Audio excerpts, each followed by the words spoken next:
3월 26일 새벽기도 말씀입니다. 오늘 같이 나눌 말씀은 요한복음 10장 19절에서 21절 말씀입니다. 요한복음 10장은 8, 9장과 흐름이 연결되어 있습니다. 9장 마지막과 10장 첫 절 사이에 새로운 전환이 없이 예수님의 말씀이 계속됩니다. 또 오늘 본문 19절에 사람들 사이에 예수님을 두고서 분쟁이 일어났습니다.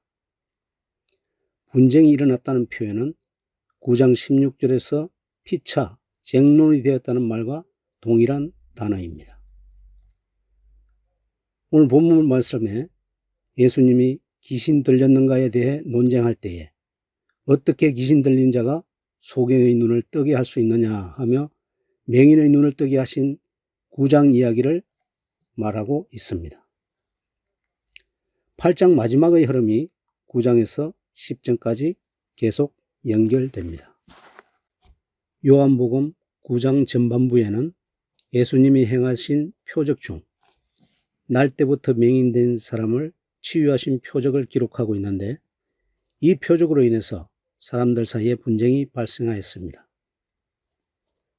바리새인들을 포함한 어떤 사람들은 예수는 하나님께로부터 온 자가 아니다라는 입장이고, 어떤 사람들은 죄인이라면 어떻게 이렇게 표적을 행하겠느냐고 말하며 예수님을 지지하는 입장이었습니다.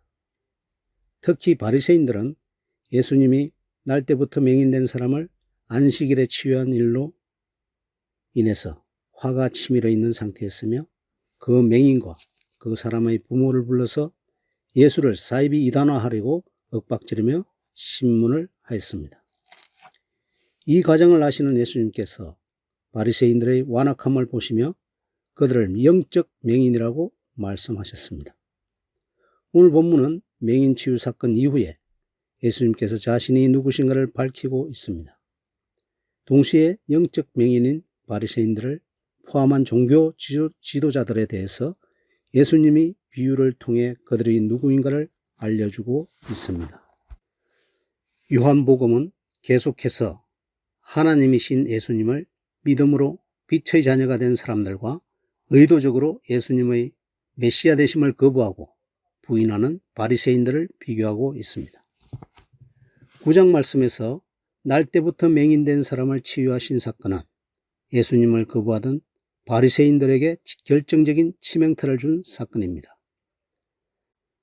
날 때부터 맹인이었던 그가 9장 32절과 33절에서 예수님이 하나님이 아니면 어떻게 제 가운데서 난 자신을 치유할 수 있느냐고 정언합니다.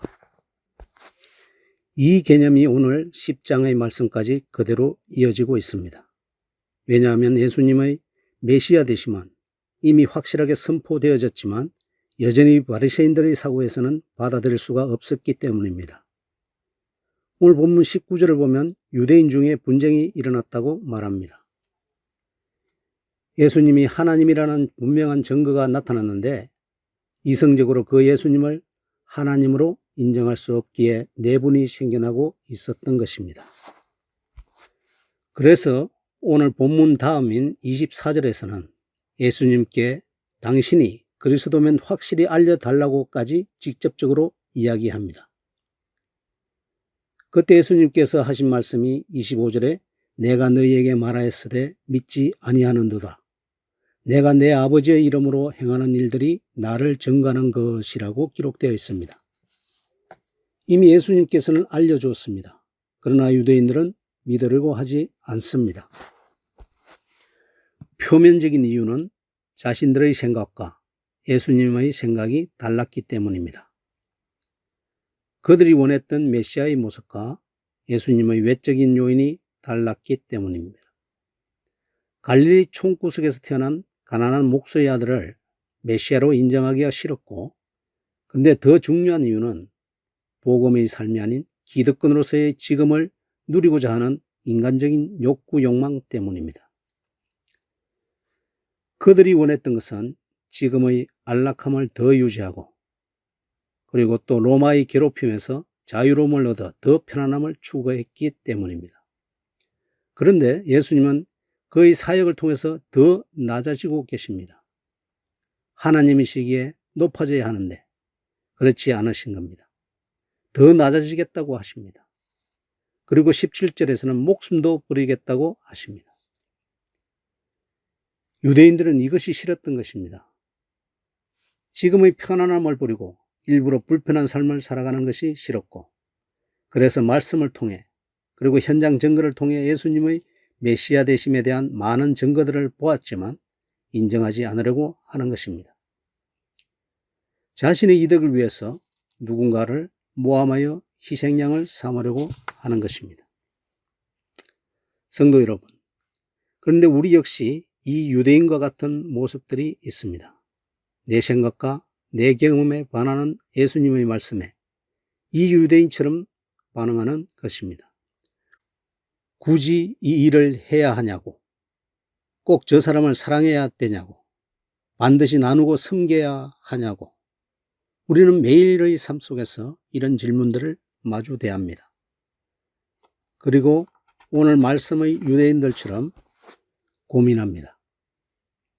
우리가 요한계시록 10장에서 읽은 작은 두루마리에 봉인된 말씀이 입에는 꿀같이 다나 배에서는 쓰게 되더라는 것처럼 말씀이 맞는 것은 알지만 적용하려니 내 손해가 보여지고 나만 힘들어지는 것 같기 때문입니다. 성도 여러분, 예수님은 하나님을 직접 본 그리스도만이 말할 수 있는 천국의 비밀들을 그들에게 가르치셨습니다.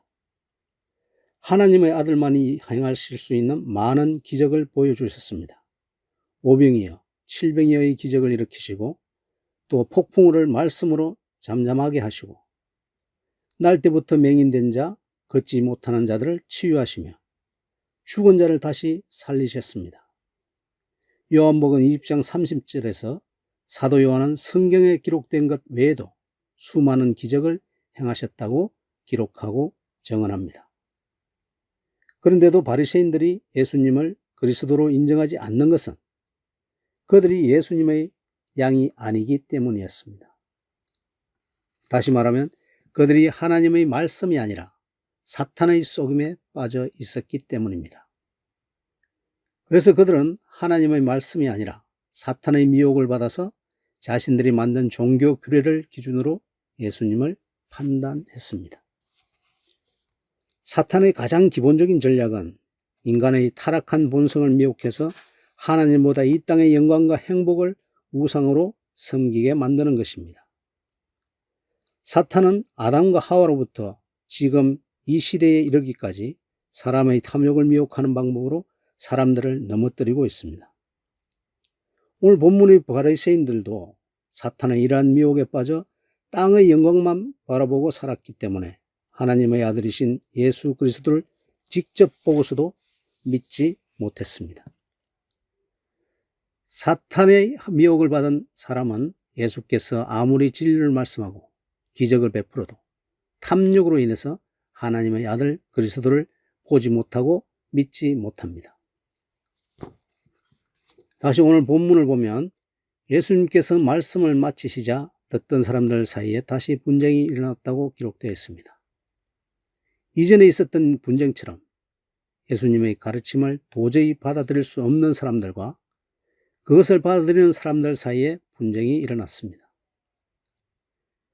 자신이 이해하지 못하고 믿지 못하니 예수님을 미쳤다고 합니다. 이 시대에도 지식과 경험이 풍부해서도 예수님의 가르침을 정신나간 소리라고 하는 사람들이 왕왕 있습니다. 그리고 그들은 예수님의 말씀대로 살아가는 사람들을 향해 미쳤다고 합니다. 광신자라고 합니다. 그 이유는 그들이 양이 아니기 때문입니다. 양은 선한 목자의 음성을 듣습니다. 그러므로 양은 선한 목자의 음성을 듣고 양의 문으로 들어가 하나님의 집에 거하게 됩니다. 양은 선한 목자의 음성을 듣고 때를 따라 꼴을 먹으며 풍족한 삶을 누립니다. 물질적 풍족함이 아니더라도 예수님 안에서 누리는 평안의 풍족함을 누리게 됩니다. 오늘 하루도 선한 목자이신 예수님의 말씀을 기억하여 살아가실 때 예수님의 구원자 되심을 머리와 가슴으로 느끼고 말씀을 지켜 행하여 승리하는 하루가 되기 바랍니다. 기도하겠습니다. 하나님 아버지 감사합니다.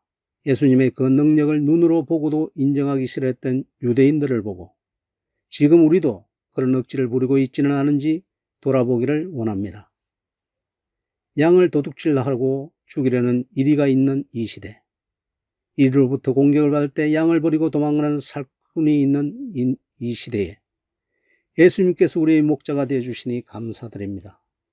어떤 고난 속에서도 예수님 말씀을 기억함으로 위로를 받게 하옵소서.